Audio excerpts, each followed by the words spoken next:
Alright, this is my first video on an iguana cage, which I built from scratch, with the exception of the metal frame, which you see outlined here. Everything else I built.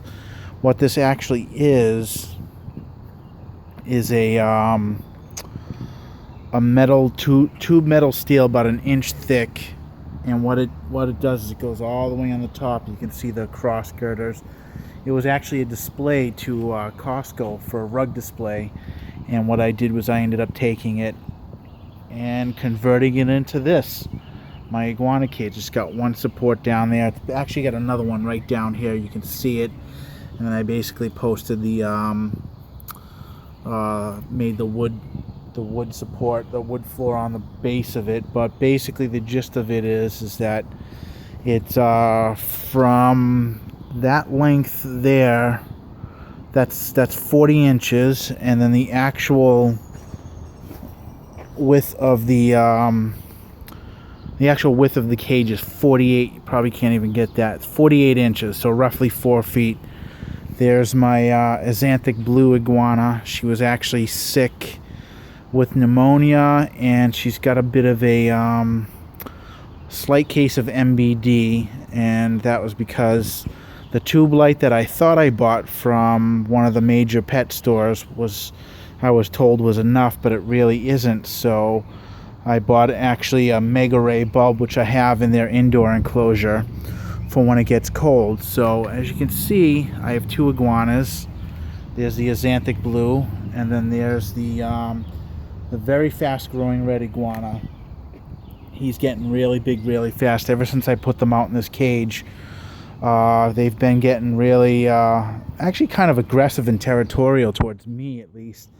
And this one here is she's taking daily medication. I give her antibiotics every day. I give her calcium powder mixed in water, and I inject it straight into her mouth because that was prescribed by her. But as you can see on this cage, on the base there, I have a 2x4 with actual caster wheels, so I can actually move this thing around when I need to. And if you see, most of this, you can get this stuff at Home Depot. I bought the wire mesh. I bought a 25-foot roll for $68, and then these here are actual 2x2s that I basically cut out.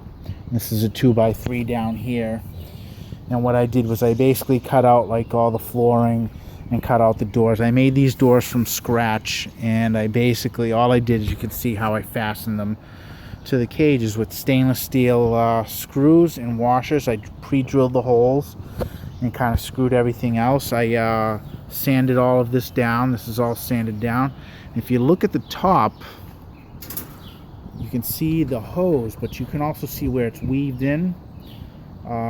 Basically what I did was I basically sewed it with wire and sewed it tight shut, because I only made one piece go up here, and then you can kind of see where I bent it right into the point where it gets right here, because this is actual 4 feet tall wire. So instead of just cutting another piece, what I did was I just bent it up and around. You can see where I actually bent and cut the pieces. So this here is all the way around. It's all one continuous piece, with the exception of the base, which was gonna be a door. This is gonna be an opening door. I kind of go in and slide the water dish in, but I opted for a deeper pool for them with a pump, which they seem to enjoy better. And up top you can see the frame. It's all drilled. I used angle brackets to support everything. Same thing on the doors. If you can see on the doors themselves, and you can see it right there. And of course I've got a padlock. I want to keep that, and I keep the bungees. Just, you never know when you're going to need them. But there's the more angle brackets. And also I went in with a screw on the end and kind of drilled a screw through there, and then I screwed everything through. So now let's open it up. You got to be aware of where those guys are, and you can kind of see them looking. That's actually good. And also this doors, I mean, seeing that I use these cheap, not too expensive hinges, what I did was, the problem that I saw was that the door can open in both ways, it can swing in a little bit and destroy the wood. So what I did was I put a couple of angle brackets up top. I screwed them in, and I screwed them in there. And what that does is that acts as a door stop, so I can basically stop it and slam it. And I've had to sand it down because of the wood and water expansion in the rain. And here's the I got these at Lowe's, these plants. These are the Majesty palms, and I gotta put some more of these rocks in here because I don't want my iguanas eating these little pellets here, which are the fertilizer. So, but they seem to stay up top and enjoy the top more. There's one right there. That's big red. And the xanthic is up in front. So you can kind of see how I did the doors. You can see where I drilled the screws right here. I drilled them down here as well. And so I made the frames individually, separate. And I just measured everything out. They're about maybe 25 inches total. Something like that. And also you can kind of see where I fastened the hinges down with an angle bracket down here. Up here I didn't do too much actually. The only thing I used was the support of the this here, and I used the support of this. So I actually put a zip tie, drilled a hole and put a zip tie in there, and that seems to do the trick. And you can kind of see the hose down here, which I have running on the top of the roof, and it's got a little nozzle right here. And what I was going to do is I was going to have a mister hooked up to a pump and just have a waterfall, but this pump actually proved to be too powerful, and the other one that I had was too weak. So I think they can just go down in the pool whenever they want to and drink and go for a swim. She just went, I think it's a female, she just went for a swim. You can kind of see her patterns. You know, she was actually pretty, I took her to Odd Pet Vet in South Weymouth, Massachusetts, and those guys are really great with reptiles. I think altogether it cost me like $80-something with the medication, and you can kind of see on her back she's got a little black skin, and that was from her standing under the light, under the UVB light, which I got from Mega Ray. And the only reason why she got burned like that is because she was sick and she stayed in one spot. So she had a double whammy going for her. She had the pneumonia, and then she lost a lot of weight, which she's actually putting back on, which I'm really happy to see. And because she's my favorite there. She's a little angry with me because I force the medication down with her. She's starting to tail whip me. But the hope is that I'm hoping to breed these two and maybe get an albino.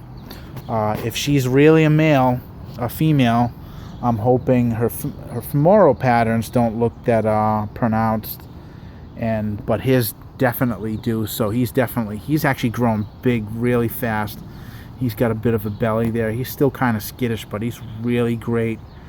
I think he was a wild caught iguana, and I actually took him off of a pet store's hands because they couldn't sell him. He was just way too aggressive. He's still a little aggressive with me, but at least he doesn't bite me. You know, the only thing with him is that he's scratching like crazy. And I actually took him to a reptile store, and the girl offered to cut his nails, and she actually made him bleed a little bit, but she did a good job otherwise. But yeah, he's a pretty strong guy actually. It takes me a lot to hold him back without him scratching me. You can kind of see a couple of scratches on my arm. But this one here is a little gentle. She'll tail whip me at first, and then that's it. And there she goes. Nothing you can do. You can't get me. But anyways, there's the pool. It's just that's the detail. I just fill it up with water every day. Most of these plants I get at like Home Depot or Lowe's. They're pretty safe for them. That's their food dish I put in the morning. Also on the top, I usually keep some shade. Here's a little more of the sew job that I did with the wire. And this is all galvanized, so they can't, it won't rust. Yeah, so here's the door. The doors are pretty easy to open, and I run the wire through there. I did a nice sand job. Here's the hinges, and we can kind of go in and get a bird's eye view of the iguanas, of what their world is like.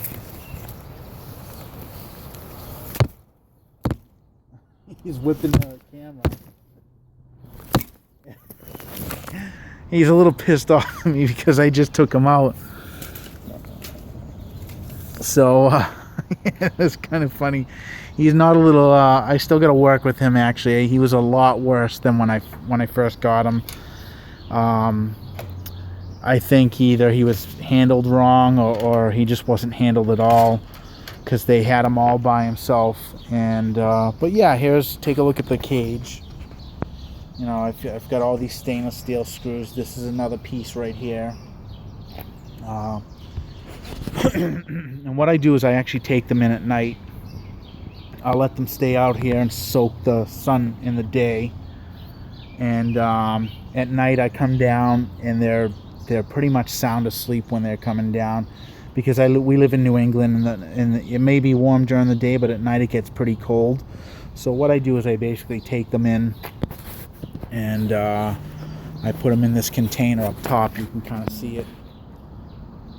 A stair tight, so I grab them when they're sleeping, and they don't expect it. So by the time I come out here, it's dark time, and they're sound asleep, and I just grab them, pluck them in the box, put them in gently, and then I take them upstairs into the cage with the heater, and they stay there overnight. And then when I go to work in the morning, I bring them down here so they can enjoy. So this is it. This is my cage. I built it. Altogether, materials, I would say, ran me, I had to buy some tools, so altogether I spent about probably like $250 in terms of materials, and I had to buy a saw and all of this stuff. I mean, now if I were to do it again, I can probably build it. I actually have another frame where I can actually build another rug display frame. It's a little bit different than this one here. The only reason why I opted to use this one is because it's already welded, and it makes easy for a shelf. So everything, this is all one solid piece. The only trouble I had initially was getting it home, so I had to put it on the top of my truck. You can see the supports right here. So basically, if anything goes on top, it's whatever. I put all this plastic stuff up on top because I know birds usually hunt iguanas from the top, and they, iguanas are skittish anyways. So at least I give them some sort of sense of security. Of course, the sun sets right in this direction that they're on right now, that they're facing. So usually what I do is, that's why I bought the plants, and usually like this time of day, I'll see them in the bushes or hiding. This red one blends in with this. He blends in with this really good, this plant. One time I was looking around, I think it was the other night, I was looking around for him, and I was freaking out because I couldn't find him. And there he was clinging on to the side, and he blended in perfectly. I mean, you can kind of see the contrast of the red against his copper skin. So yeah, that's it. I haven't got names for them yet because I'm not too sure what the sexes are. And this branch is actually from a tree that we cut down in our backyard. So I hope you enjoy the cage. The base is actual. I got those peel and stick tiles, which makes easy because I can just hose it down. There's nothing I need to scrub down. So that's the benefit. I want to make this easy to clean as well. So up here, same thing up here. When it gets dirty, I'll just basically spray it down. Sometimes I'll spray them down if it's too hot out. And they seem to enjoy the cage. He's grown a lot since I put him in there, but yeah, I'm really digging his tail. You can see that he's shedding on top. He just shed on his tail and his legs. His arm is in the process of shedding, so he actually gets this bright orange, just like his dew flap. And he's a pretty amazing lizard. She's kind of gentle initially. She kind of smiles at me when I, she's kind of pissed because I force antibiotics in her throat, as long as, and also a calcium concoction of water and calcium powder, D3 powder. So she needs her calcium to build her bones back up. She's got a little bit of protrusion there, not coming out of her skin, but basically from the MBT. Oh, yeah, and she's put weight back on because she was a lot thinner. And you can actually see her ribs before, more pronounced than they are now. So she is gaining weight, and I did see her eat a lot today. So that was it. And yeah, that's it. I hope you like the cage. I can change it around. I can move everything around, and that was the whole point of building one like this. All right, thanks for watching.